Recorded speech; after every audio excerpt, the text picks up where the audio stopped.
What's going on, guys? My name is Zachbsain. Welcome to another video. Now today we are gonna introduce you guys a brand new series which I'm going to commentate on the replays you guys sent to me. And today we have a matchup between Tomb King and Lizards. Now let's go through Tomb King's army first. So at the front he has got two skeleton archers. Skeleton horse archers are a very good unit, like they have decent range. They have 18 ammunition, they cause fear, and they have a 360-degree fire while moving shooting arc, which is nice. For the infantry, he has got 4 skeleton spears, and one of them are these guys, the Scorpion Legion, and they have charge defense against all, which is quite nice. And also look at these skeletons, they are so pretty.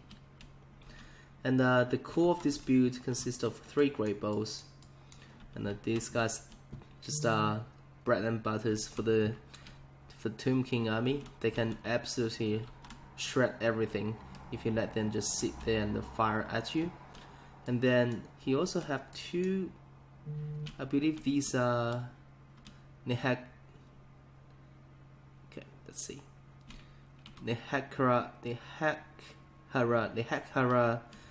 horsemen, and these guys have 50 armor, and they have a decent amount of melee defense. I mean, right now they got buffed by the unyielding will, but because of Cetra, but just by themselves they are actually quite capable of fighting off those no armor chaff units. And then for the leadership, yes, Cetra. Let's zoom in on Cetra. Yes, Cetra on a horse, on a zombie horse, with the blessed blade of Pit-Ra, Wrath of Pit-Ra, an incarnation of desiccation. Alright, so this basically is a hex, and it just basically ignore the melee defense and the melee attack of your opponent, and incarnation of protection, standard stuff, and curse blade, standard stuff. Unyielding will, this is a very good, +5 melee attack, +5 melee defense is huge, and these are just mandatory. And the curse as well, the curse was a very good spell, very good ability. The Tomb Prince with blade of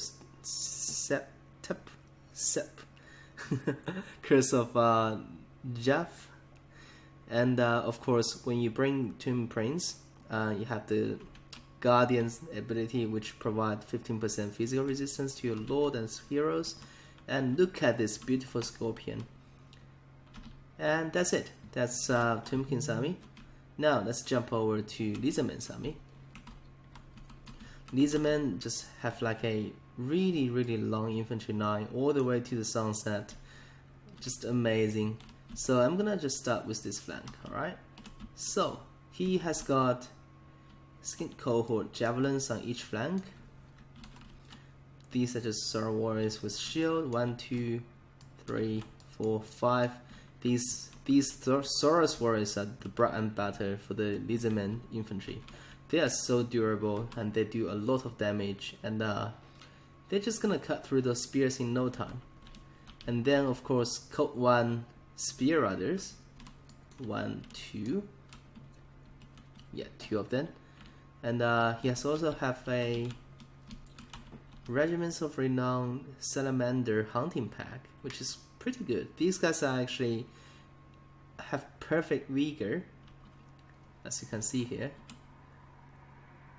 And they actually also have stock, which is nice, and their damage are anti-large, which is also good. And they're actually quite decent in melee as well, like 31 melee defense, 31 melee attack, 46 weapon strength with AP. They're quite good, I would say. And for the caster, he has got a Skink Prince Heaven with a Thunderbolt, very interesting.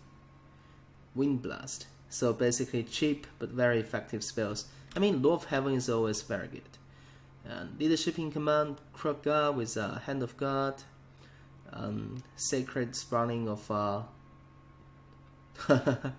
X-Hot, and also alongside a Bastiladon solar engine. So that's it. That's the Lizardman army. Let's see how this is gonna play out. So right from the get-go, we can see that nobody is actually moving. Actually, the Tomb King army is moving out. The skirmish department, 2 Nekhara horsemen and 2 horsemen archers are just basically pushing to do a little bit skirmish. These guys actually gonna do a bit damage to the Sora Warriors, because the Sora Warriors are not really that resilient to missiles, because they only have 60 armor. Even though they have bronze shield, but it's still not enough. And now we can see those great bows are doing work onto those Saurus warriors. And these Nekhara horsemen got a nice little charge onto the skin cohort with javelins, very good. And then I believe they're gonna pull back immediately. There you go. There was a physical resistance buff, which is a very nice move. I believe this guy's gonna cycle charge back up into those Saurus warriors, which is pretty good. Right now, I would say that for the Lizardman, you should just use these guys to shoot those Nekhara horsemen, or maybe just push those Code 1 Spear Riders in to basically help the Saurus warriors. Because right now, you are actually losing these Saurus warriors for free to those Nekhara horsemen alongside the Great Bows, and also you don't really have a range advantage in this matchup as you see those Great Bows. So I would recommend that right from the get-go, the Lizardman player really need to just push the pace, because it's not really that much gap. This is a tiny little map, so you just push, engage, and wrap around, and really just let the Saurus warriors do job. Because currently, like, basically one of the Saurus warriors already got routed, and you haven't really done significant amount of damage yet. Because I know you have like a solar engine Bastillodon, but one solar engine is not gonna kill all 3 Great Bows. Anyways, let's see how this is gonna play out. I believe quite soon the Lizardman player is gonna push out. There you go. But I would like to say this is a little bit late. And right now, those Code 1 Spear Riders are just basically pounded on by those Great Bows. As you can see, all 3 of them are currently targeting on those Code 1 Spear Riders. And Cetra and Tomb Prince is coming into the fray as well. So yeah, I mean, Tomb King right now has a very good advantage on the left flank. But soon the infantry is gonna engage all across the board, and those salamanders actually did a fantastic job at killing those horse archers. And these guys, oh my gosh. This Code 1 Spear Rider actually got a free charge onto those Nekhara horsemen. Now this is the matchup you want, and I believe those Nekhara horsemen gonna just get decimated. So Tomb King is doing really good. They took out a skin cohort javelin unit alongside with a Code 1 Spear Rider unit, and I believe they also took out a Saurus Warrior unit, which got completely shattered, I believe. Anyways, so 3 units got taken out on the left flank, but on the right flank is actually in favor of Lizardman. And right now, the angering croc guys just basically come into the center and just shred those skeleton spears. Right now, skeleton spears are just crumbling, and the salamanders are currently shooting at Grey Bow. This is the target they want to shoot at. I believe the Grey Bows are firing back at those. There you go. All 3 of them are firing back at those salamander hunting packs. And we have a decent, like, we have a really good duel here going on. Cetra on a horse is actually challenging Kroga on a dinosaur. I mean, this is not really the matchup you want to fight with Cetra. As you can see, Cetra is currently getting eaten alive by Kroger. But again, alongside the Prince and also the support of Nekara Horseman and also the Scorpion, the Kroger needs to just pull out and fight another day. I believe right now those Greybows are still firing at those Code 1 Spear Riders. I mean, in this case, I would definitely shoot at Kroger, because taking out the leadership will do a lot to Lizardman overall morale. And Solar Engine is currently firing at Cetra, which is a nice choice, but yeah, I mean, right now on the battlefield it looks a little bit slightly in favor of Tomb King, simply because the front line is pretty even, and the Croc guys currently needs to engage those Greybows. Oh, that was a very nice Thunderbolt by the Skink Prince Heaven.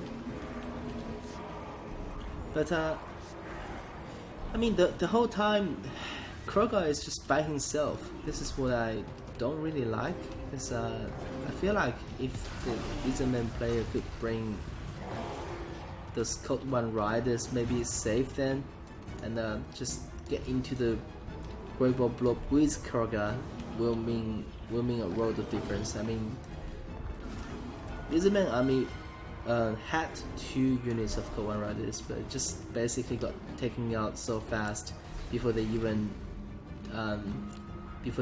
did any significant damage. Right now, Kroger is on his way outside the map. Those skeleton horse are just gonna escort him outside the map, and Cetra is pretty low actually.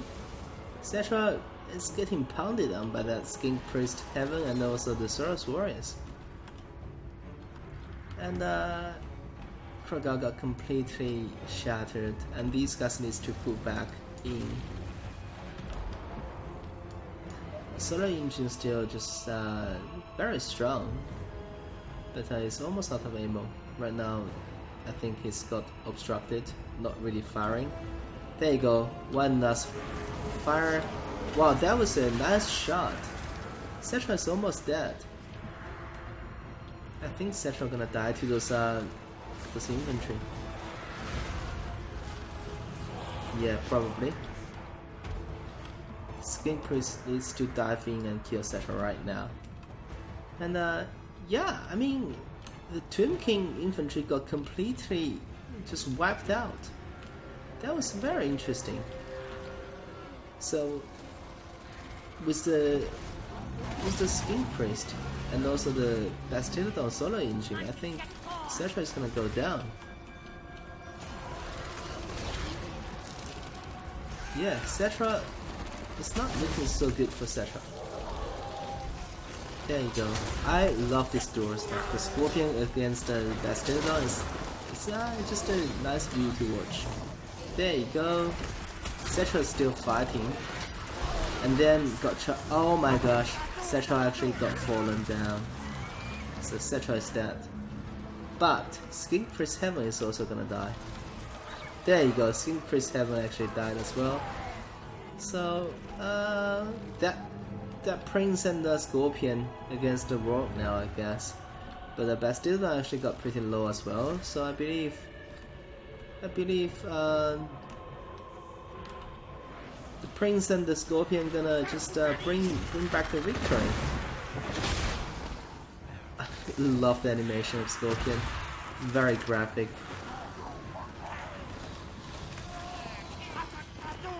Somebody needs to go after that Bastildon, by the way, to make sure. Okay, anyways, Lizardman got completely shattered, and that's the game. Alright, so it's a very good display between. I mean, it's a very good showcase between the factions.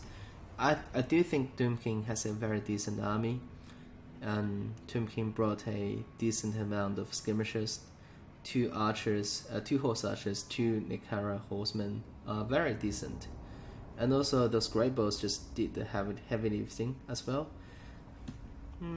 It's just the Lizardman. I really like this list, by the way. I think with a better decision making, this Lizardman list can actually provide a much tougher fight. And also, as I mentioned before, if Kroga and the Code 1 Spirit is really committed to just basically charge into those with Shakti Great Bow core, and with the support of the Salamander Hunting Pack support and also the support of Bastiladons, I believe Lizardman actually legitimately got a chance. And also keep in mind that look at the kills on the Source Wars. So it's insane. Like these guys are always gonna perform. But the question is, you actually lost one of the Skin Cohort Javelin unit, and alongside the Source Wars, really early to Grey Bows and the Skeleton Horsemen. So you just really need to commit and push the pace, and the result might be different. But all to all, I think Zach actually played a very well demonstrated game and got the victory. And that's it for this video. If you like my contents, please consider to subscribe. I really appreciate that. For now, Oracle Boss signing off.